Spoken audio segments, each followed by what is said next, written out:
Opa, Thiago do longínquo ano de 2024, interferindo aqui no começo do episódio para te convidar a ver a minha participação lá no canal Beat4Foot. Sim, eu participei de um vídeo do Pedro Silveira, no caso, modo carreira copiloto, e para quem não faz ideia do que eu tô falando, existe um jogo chamado FIFA de futebol, que é uma grande porcaria, mas que tem um modo de jogo que te permite gerenciar um clube, contratando e vendendo jogadores, competindo em competições, entre outras coisas. E o Pedro criou um modo em que ele chama amigos e espectadores para gerenciarem um clube, no caso o Floresta, que é um time cearense da terceira divisão do futebol brasileiro. A cada 6 meses muda-se a gestão e um novo copiloto assume o clube. Eu fui um desses copilotos por meia temporada e se você quiser saber o quão ruim foi a minha gestão, clica aí no link da descrição. De volta pro episódio de hoje.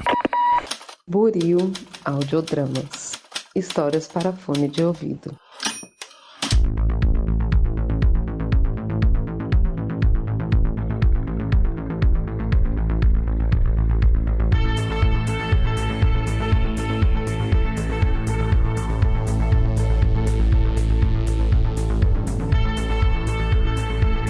Olá, pra você que acaba de sintonizar em mais um episódio aqui da Rádio Oslo. Seja mais uma vez muito bem-vindo. Eu sou o Thiago, vulgo James, e hoje irei apresentar mais um Rádio Oslo Indica, desta vez para comentar sobre a série da Netflix Is It Cake? Ou como ficou em português, Isso é um Bolo? Um reality show em que confeiteiros profissionais competem para ver quem faz o bolo mais realista. Sim, meio que a premissa é essa, e pode não parecer muito promissor a princípio, mas vai por mim, eu acho que vale a pena, pelo menos pra ver enquanto almoça ou quando você estiver tomando aquele cafezinho da tarde. Eu tenho certeza que pelo menos aquela larica de bolo vai com certeza bater. Enfim, seja como for, bora pro episódio de hoje então?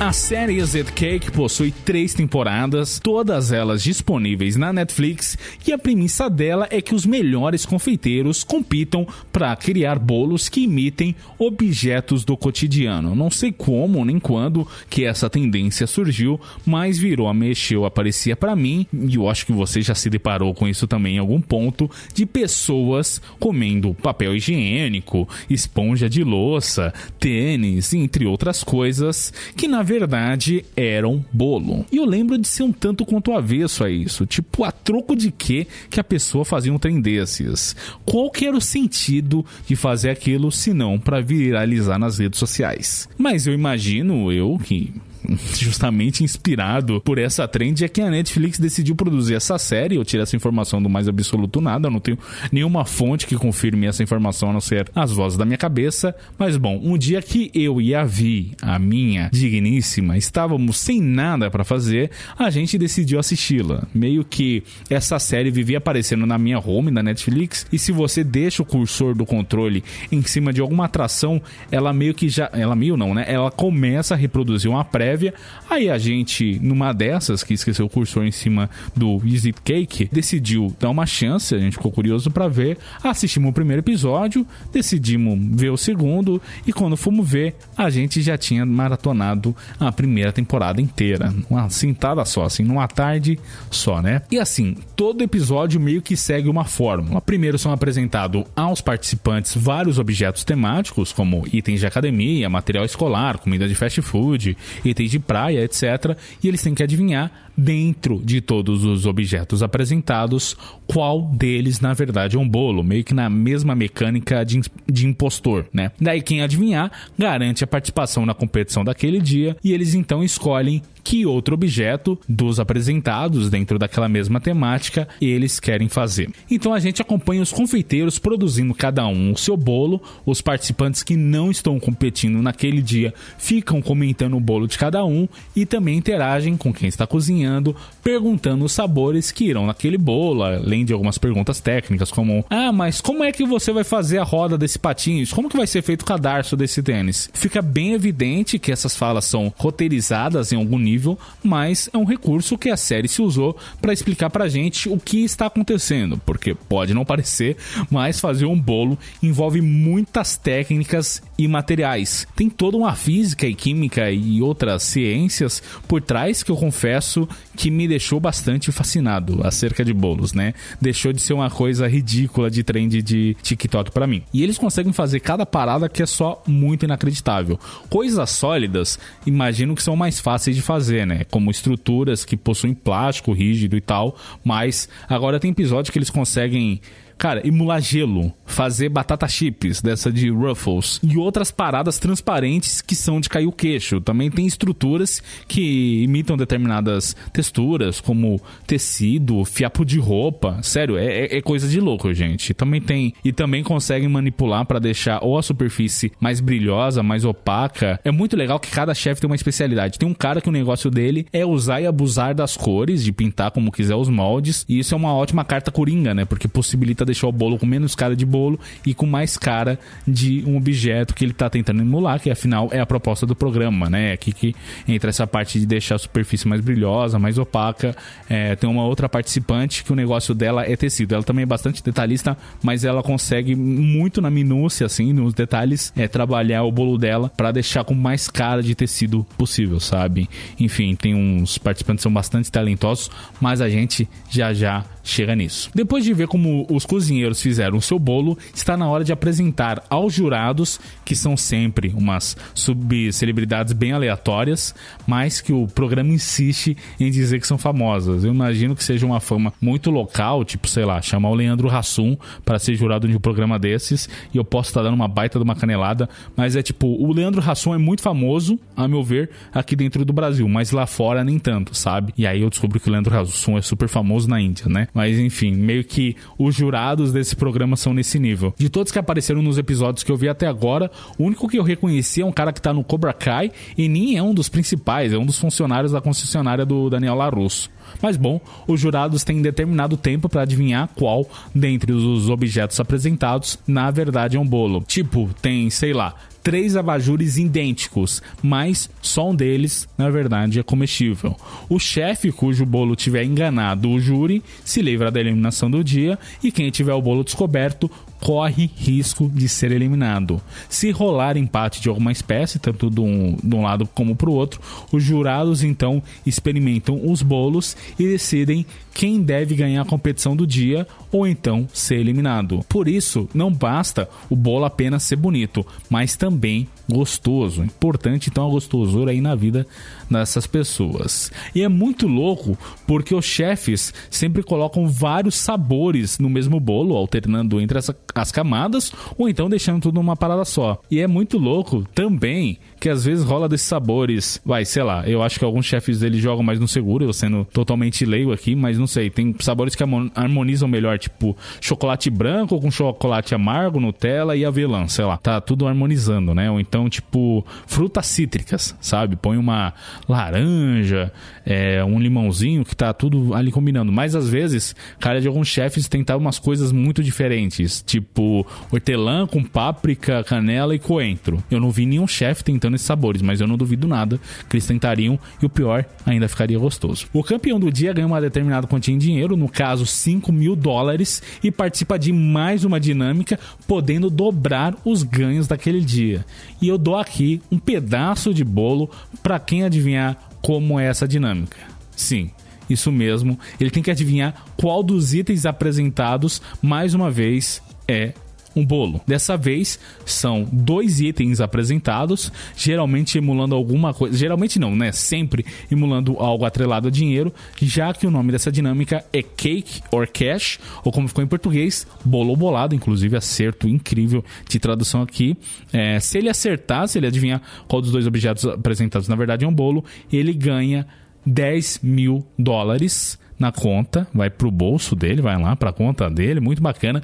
Mas se ele errar, o prêmio do bolo ou bolada acumula e vai pro próximo bolo ou bolada do próximo episódio. Eu acho que eu fui um pouco redundante aqui, me desculpa por qualquer redundância, mas enfim, tem sutis variações entre os episódios e as temporadas, mas a base do formato é essa. E eu descrevi com esses detalhes tanto para já comentar alguns pontos que eu queria trazer para vocês do programa, mas também para mostrar que se você maratona tudo de uma vez, pode ficar um pouco cansativo. Então o ideal é ir mitigando, vendo de pouquinho em pouquinho, ver uns 2 episódios por dia. Eu fiz assim, pelo menos. Nada impede você querer assistir tudo de uma vez e achar incrível. Outra parada que me pega é que o apresentador é simplesmente insuportável. O nome dele é Mike Day, ele tá em todas as temporadas, infelizmente, e eu nunca tinha ouvido falar sobre esse cara, mas ele parece querer ser sempre o centro das atenções, com umas piadas muito forçadas, quase sempre fora de tom. Então assim, fica muito cringe quando ele solta alguma dessas piadas imbecis, e tem que ver, sabe, você tem que ver todos os participantes com um riso meio amarelado, então com uma risada forçada, sabe, cara, é muito chato. Eu acho que esse é o maior obstáculo para quem tá começando a ver a série, mas com o tempo você meio que acaba se acostumando, já que o legal da série é justamente ver os confeiteiros confeccionando um bolo, e claro, a brincadeira que eu mais gostei de fazer com a Vi, de quando são apresentados os bolos para os jurados, junto com os disfarces ou decoys, que é esses outros objetos que eu comentei, né? Esses objetos reais, de também tentar descobrir qual deles é um bolo. E é muito engraçado, porque eu sempre errava na maioria das vezes, mas a Vi era expert, ela quase sempre acertava. Enfim, eu descobri que eu sou muito péssimo para tentar adivinhar quando que um objeto é bolo e quando que ele é um objeto não comestível, que não é um bolo. E assim, tem uns bolos que ficam bem na cara que são bolos, né? Seja por algum amasso aqui e ali, seja pela opacidade ou enfim, qualquer detalhe que entregue, né? Que você bate o olho e você sabe que é um bolo, mas às vezes calha deles serem bem realistas. É muito incrível assim, e eu bato aqui palmas pro talento dos confeiteiros. Mas é engraçado que também calha de às vezes meio que todos os objetos parecerem bolos. Você não consegue diferenciar não porque todos parecem objetos de verdade, senão porque todos parecem que foram cozinhados, sabe? E é muito louco também que isso dá brecha para um detalhe que eu gostei muito, que é no caso o quê? Os participantes são eles que escolhem quais objetos eles vão usar de disfarce ou decoy, né? Como eu comentei que ficou em inglês aqui, disfarce ou decoy. Exemplo, se o participante vai fazer uma bola de futebol, a produção cede para ele algumas bolas de futebol e ele pode escolher um número X, que é estabelecido pelo programa, né? Naquele episódio pode usar 2 disfarces, sei lá. Então ele pode escolher os objetos que ele quer que sejam apresentados com o bolo dele. Então ele pode escolher tanto bolas de futebol que sejam todas iguais, com a mesma estampa, as mesmas cores, o mesmo tamanho, como bolas completamente diferentes. Então isso é legal, que dá a brecha para os participantes montarem estratégias, como eles acham que vai ser melhor, abordado pro júri, né? Como que o júri vai encarar os objetos dele. Então é legal por isso. E também outra coisa que é bastante bacana, que eu acho que é o pulo do gato, que eles podem manipular esses objetos. Exemplo, o participante escolheu apresentar um tênis, ele pode ir lá e tirar o cadarço dos tênis para enganar também. Então ele pode tanto escolher para, sei lá, não deu tempo dele fazer um cadarço, então ele tira o cadarço de todos os tênis, ou tira o cadarço de um tênis real, para justamente dar a entender para os jurados que ele não teve tempo de terminar o cadarço do bolo dele e, portanto, aquele tênis sem cadarço, na verdade, é um bolo. Então é muito legal que os confeiteiros podem tanto ser talentosos na cozinha, mas também ser inteligentes e traçarem estratégias desse tipo. E falando em inteligência, não se espante que a maioria dos jurados são bem tapados no que consta a identificar bolo. Eles viram quase que todos os Thiagos quando aparece um bolo para eles. Às vezes tem uns objetos que claramente são bolos e eles só não percebem. E até eu percebo, eles não conseguem perceber. É louco isso. É bem revoltante e até tem algumas justificativas, como o fato dos objetos estarem um pouco longe deles, né? Tem uma certa distância entre o jurado e a plataforma onde estão os bolos. A iluminação pode não ser das melhores. Dos 3 jurados terem que chegar em um consenso, tem isso também, né? Eles têm que chegar no consenso em menos de 20 segundos de quais itens são bolo ou não, né? Quais são os palpites deles. Mas, gente, tem horas que eles só agem que nem bocosa. É realmente frustrante até. Em compensação, tem alguns jurados que se usam do bom senso e percebem umas paradas que eu nunca teria notado, como, por exemplo, quando um participante fez uma bota e uma das juradas matou que a bota, na verdade, era bolo, porque porque segundo ela, a bota era pequena demais para ser uma bota de verdade e na verdade era bolo. E daí pesa mais um fator para os cozinheiros, que é terem noção do tamanho do objeto que eles estão moldando, na quantidade de massa de bolo, da quantidade do uso de outros ingredientes para poder usar ali na mistura, né? Fazer direitinho as proporções, o quanto que vai de cada material, o quanto que vai ser o resultado, né? Faz um tanto de massa, aí põe no forno, talvez diminua, talvez cresça, né? Então eles têm que levar em conta isso também, né? Mais um fator aí que eu achei muito legal e que mostra o quão talentoso eles são, esses confeiteiros, né? E já que a gente menciona os confeiteiros, vamos falar deles então, que eu gostei muito que o elenco é bastante diverso. A gente tem pessoas de várias nacionalidades, várias etnias e gostos diferentes, o que quebra com aquela ideia de que só exista um estereótipo, um arquétipo de pessoas que gostem de cozinhar. E é muito legal de ver como todos eles são talentosos, né? Eu comentei aqui de 2 participantes que têm umas especificidades, no geral todos eles são muito bons, porque, cara, de qualquer forma, por mais que às vezes não fique com tanta cara de objeto realista, ainda assim é um belo trabalho, ainda assim foi muito bem feito, considerando ainda que eles têm um prazo, eu diria, bastante apertado. Eles têm geralmente 8 horas para fazer o bolo e são eles sozinhos, e tem vários fatores que eles têm que levar em conta, né? Então eu penso, somando tudo isso, eu acho que eles são muito talentosíssimos, todos,